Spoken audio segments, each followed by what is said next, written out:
Ja, oké. Het gaat nergens doorheen wie een kerk in de kerk. Daar gaat het doorheen wie een kerk in de kerk. Zo huurt man op huut die lui duks nog kallen. Immer dan, wenn het ergens dronger en drüber geht. En voor wie is dat spreekwoord entstanden? 1600 woonden de kerken al veel lui. Die meeste daarvan waren boeren. Die kerken hadden al een grote kerk en daar waren die erg stoot op. Bij je voor dingen die lui zich in de kerk versterken. Bij onze Herrgott voelden ze zich sicher.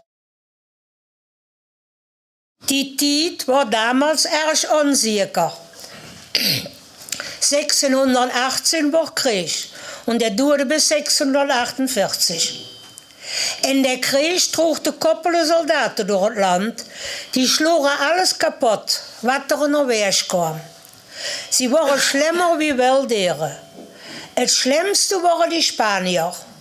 Wie die Spanier in kerken invielen, vleugden die lui zich in de kerk.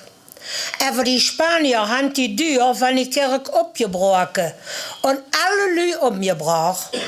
Het was erg. Langs die kerk dreef een beek, dat water was rood van het bloed. Dat stuk land waar die kerk gestangen had, heet op huid nog Motkamp. Ene mens uit kerken had overleefd. Hij is hoer in een boom geklommen, had alles gezien en dat later verteld. Also so ist das Sprichwort entstanden. Ja.